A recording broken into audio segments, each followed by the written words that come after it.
What is up, guys? Welcome back to another one of my Should You Pull Epic 7 videos. Today I'm going to be talking about the current banner unit, Lilibet. Now, Lilibet is an Earth Warrior, and to go over her skills, her S1 is going to be a single target attack that has a 50% chance when you mull it to make the target unbuffable for 2 turns. Her S2 is going to be also 50% chance, single target attack, once you max mull it, to have a chance to inflict 4 bleeding effects for 2 turns. Now this will also push your CR by 50%, and on targets that have no buffs, you are going to do extra damage. Her S3 is an extinction ability that also gives her skill nullifier. It is also single target, and it will also give you 20% hit chance. So say you're attacking something with like an MLDB, like an RB with MLDB, Moonlight Dreamblade, that will just nullify the evasion completely. Also, if you attack like a fire unit, you'll have a 70% chance to hit instead of 50%. This also works with artifacts that have hit chance, such as Symbol of Unity and Oath Key, so you have an even higher chance to hit units that are fire. Now for her Memory Imprint, it is going to be a team-wide crit chance, pretty decent, and her imprint concentration for herself is going to be attack percent, also pretty decent.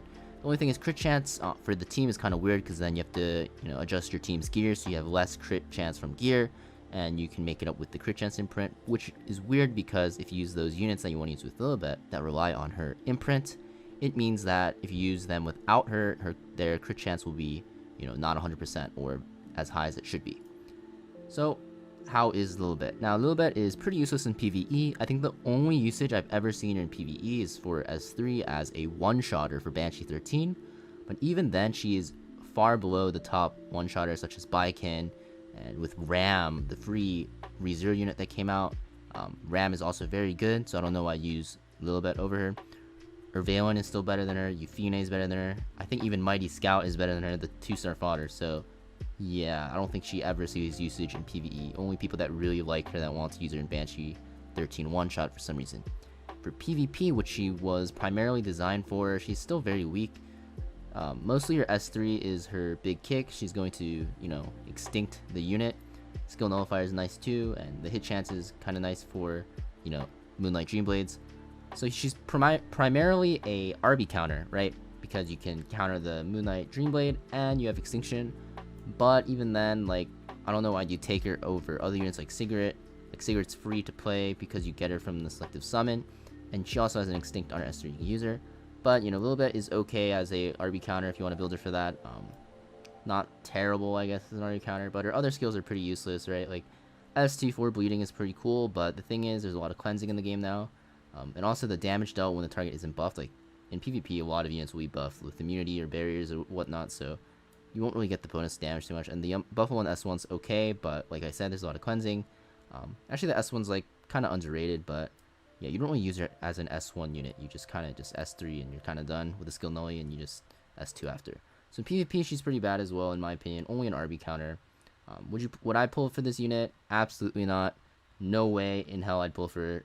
Especially because Seaside Iseria is coming out after her banner, so yeah, like if they had to put a really strong unit in between the collab and Seaside Iseria, but they gave us a little bit, and she's bad on her own, so very, very, very easy skip for me, not worth pulling at all.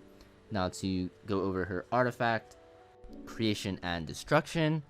This is just a chance. It goes from 10% at rank 1 to I think 20% at rank 30. Basically what it does is you have a chance to reset skill cooldown when you use a skill with a cooldown. So if I like S3'd on a little bit and it procced, I can use it again next turn.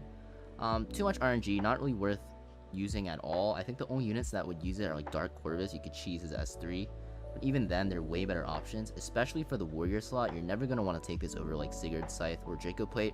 Those are just too good for warriors, the 2 best warrior artifacts in the game. No way you'd take Creation Destruction over it. So yeah, her artifact is pretty useless, pretty trash. Don't get it from the powder shop either. And with her being pretty bad and the artifact being pretty bad, I don't really see the reason why you'd ever pull in this banner, unless Lilibet is like your waifu and you really like her design, really want to use her, then be my guest. She also might get buffed in the future.